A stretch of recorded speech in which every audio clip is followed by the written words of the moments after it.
శ్రీమాత్రే నమః. అందరికీ నమస్కారం అండి.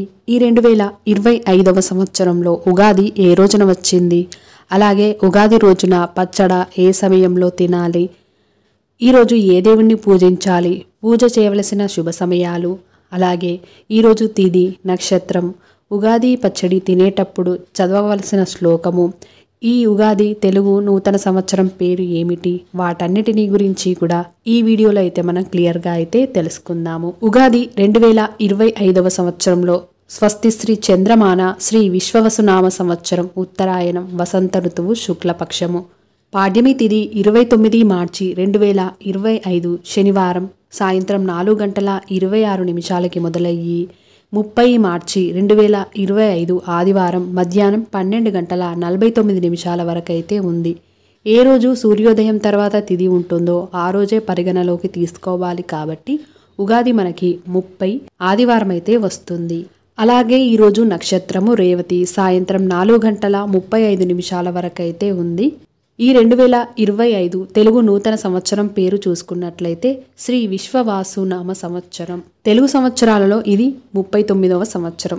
అలాగే ఈ రోజున పంచాంగ శ్రవణానికి, పచ్చడ సేవించడానికి, నూతన వస్త్రాలు ధరించడానికి, వీటన్నిటికి కూడా శుభ సమయాలను గనక చూసుకున్నట్లయితే ఉదయం 6:05 నుండి ఉదయం 7:30 వరకు, ఈ సమయంలో కుదరని వాళ్లకు తిరిగి 9 గంటల నుండి 12 గంటల లోపైతే పూజ అయినా చేసుకోవచ్చు, పంచాంగ శ్రవణమైనా చేసుకోవచ్చు, అలాగే ఉగాది పచ్చడి కూడా తాగవచ్చు.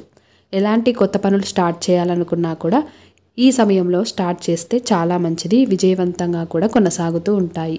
అలాగే ఉగాది రోజు నియమాలను చూసుకున్నట్లయితే ఈరోజు ఉదయాన్నే లేచి తలార స్నానం చేసుకొని నువ్వుల నూనెను నెత్తికి పట్టించి అలాగే శరీరానికి కూడా పట్టించి స్నానం చేసినట్లయితే చాలా మంచిది. అలాగే కొత్త బట్టలను ధరించడం వలన కూడా చాలా మంచిది.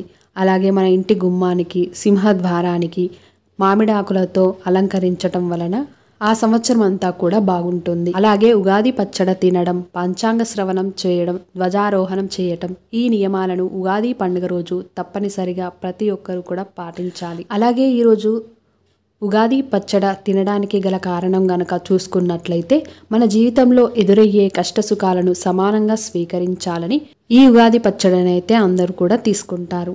అలాగే ఈ ఉగాది పచ్చడ తీసుకునేటప్పుడు మనం చదవవలసిన శ్లోకం గనక చూసుకున్నట్లయితే శతాయు వజ్రదేహాయ సర్వసంపత్కరాయ చ సర్వారిష్ట వినాశాయ నింబకం దళభక్షణం. ఈ శ్లోక అర్థం గనక చూసుకుంటే 100 ఏళ్ల పాటు వజ్రదేహంతో ఎలాంటి కష్టాలు లేకుండా జీవించాలని కోరుకోవటం. అలాగే ఈ ఉగాది రోజున పంచాంగ శ్రవణం తప్పకుండా చేయాలి. ఎందుకు అని అంటే మన జాతకంలో ఉన్న స్థితిగతులను మనం తీసుకునే నిర్ణయాలు బాగా ఆలోచించి తీసుకోవడానికి ఈ పంచాంగ శ్రవణం మనకి ఎంతగానో ఉపయోగపడుతుంది. అంతేకాకుండా శుభ అశుభాలను తెలుసుకొని దానికి అనుగుణంగా మనం నడుచుకుంటాము. ఈరోజు మనం ఎంత చక్కగా ఉంటామో సంవత్సరం అంతా కూడా అలాగే ఉంటామని అందరి విశ్వాసం. మరి ఈ ఉగాది రోజున చేయవలసిన పూజా విధానము, పూజకు కావలసిన పూజా సామాగ్రి అన్నీ కూడా మన వీడియోస్లో ఆల్రెడీ అప్లోడ్ చేశాను. ఎవరికైనా తెలియని వాళ్ళు ఉంటే తెలుసుకొని చేసుకోవచ్చు. ఈ వీడియో మీకు నచ్చినట్లయితే తప్పకుండా మీ యొక్క లైక్తో నాకు సపోర్ట్ని తెలియజేసి మరిన్ని వీడియోస్ కోసం మన ఛానల్ని వెంటనే సబ్స్క్రైబ్ చేసుకొని పక్కనే ఉన్న బెల్ ఐకాన్ కూడా క్లిక్ చేయండి.